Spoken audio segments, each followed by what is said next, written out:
Ya şöyle bir durum var aslında. Jixwe divê aştîl hemû cîhanê pêk were.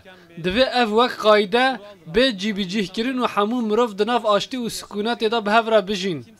Bê cudahî bêkirin divê em karibin bi hev re xweş bijîn. Bu dünya hepimizin. Kimsenin kimseye bir kastı yok. Yeryüzünde şu anda Li rûya erdê şer û pevçûn gelekî zêde ne.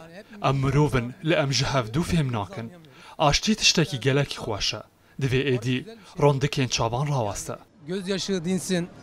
Ya ilk çağlarda başlarsan herkes Ji destpêka mirovahiyê ve em hemû xwîşkûbiran e. Bila hemû sînorên li rûya erdên rabin. Ez naxwazim li rûya erdê sînor û têlên direhî hebin. kalksın.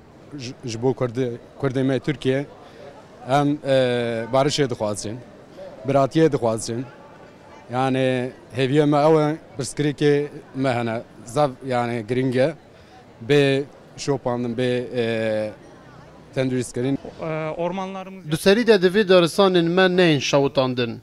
Daristan ji me hemûyan re lazimin. Em li welatê xwe aramî û bexteweriyê dixwazin. Em biratî û aştiyê dixwazin. Em naxwazin li welatê me tuk kes bigirî. istiyoruz yani. Başka bir şey istemiyoruz. Huzur.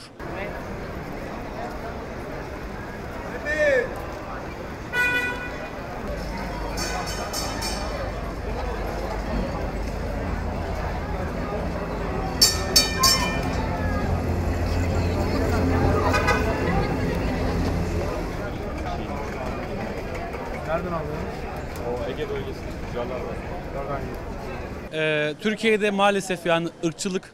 Li Tirkiye mixabin nîjadperestî gelekî zêde ye. Li Tirkiye netewe û pêkhateyên cihê hene. Wek Elewî, Kurd, Çerkes. Her kes hevidû cihê dibîne.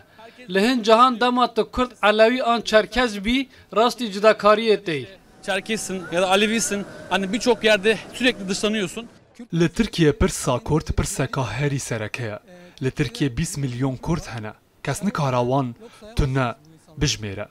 Divê perwerdeyiya bi zimanê zikmakî hebe. Ev yek wê gelek tiştên xweş li Tirkiye zêde bike.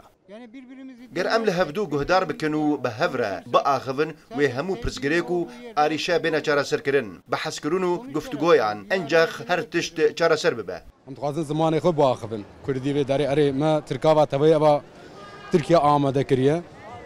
Yani rizgar kiriye. Em dixwazin zimanê me jî hebe. Ji bo zimanê me pirsgirêkeke zav girîng e yani nayaxivandin. Em dixwazin zimanê xwe biaxivin. Mahkema da û her tiştî da yani her derê da. Zimanê Kurd yani qedeqeya İngilizce, Farsça, Fransızca, Arapça her yani ziman biratê şopandin ama zimanê me ney şopandin. Boçê.